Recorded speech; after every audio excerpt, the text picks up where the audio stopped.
गुरुजी, शुक्राना गुरुजी। सगत जी, क्या आप जानते हैं देवऋषि नारद जी ने भगवान विष्णु को श्राप दिया था? चलिए जानते हैं। एक समय देवऋषि नारद जी ने कठोर तपस्या की। उनकी तपस्या से देवराज इंद्र चिंतित हो गए। उन्होंने कामदेव को नारद जी की तपस्या भंग करने के लिए भेजा, लेकिन भगवान शिव की कृपा से कामदेव अपने उद्देश्य में सफल नहीं हो सके।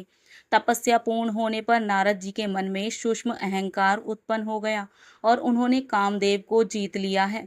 वे सबसे पहले भगवान शिव के पास पहुंचे।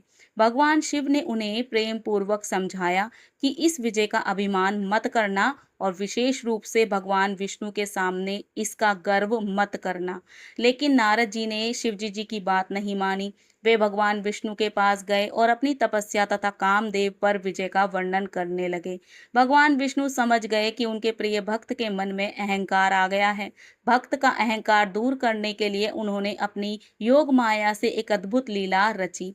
ना, मा, नारद जी ने एक दिव्य नगर देखा जहां एक अत्यंत सुंदर राजकुमारी का स्वयंवर होने वाला था। राजकुमारी को देखकर उनके मन में उससे विवाह करने की इच्छा जागी। वे भगवान विष्णु के पास पहुंचे और बोले, प्रभु, मुझे अपना सुंदर रूप प्रदान कर दीजिए ताकि राजकुमारी मुझे वरमाला पहनाए। भगवान विष्णु मुस्कुराए, नारद, में वही करूंगा जो तुम्हारे लिए हित में होगा। भगवान ने अपनी माया से नारद जी का मुख वानर जैसा कर दिया, लेकिन उन्हें इसका जरा भी आभास नहीं होने दिया। स्वयंवर में उपस्थित सभी लोग उन्हें देखकर मुस्कुरा रहे थे, पर नारद जी को कुछ समझ नहीं आया। अंत में राजकुमारी ने स्वयं भगवान विष्णु को ही पति के रूप में चुन लिया, जो राजा का रूप धारण कर कर वहां पर आए थे। जब स्वयंवर समाप्त हुआ और नारद जी ने जल में अपना चेहरा देखा, तब उन्हें अपने वानर का रूप पता चला।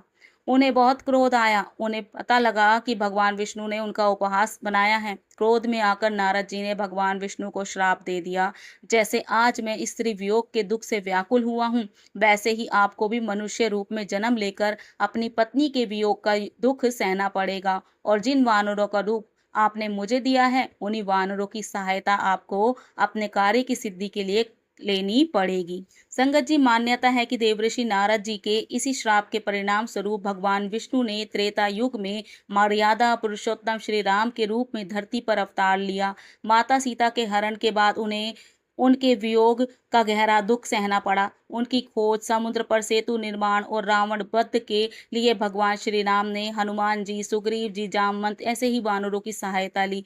इस प्रकार भगवान ने अपने भक्त के श्राप को भी सत्य करके अपनी दिव्य लीला को पूर्ण किया। और इस कथा से हमें ये शिक्षा मिलती है कि जब अहंकार हो जाता है तो बड़े से बड़े तपस्वी की भी बुद्धि भ्रमित हो जाती है।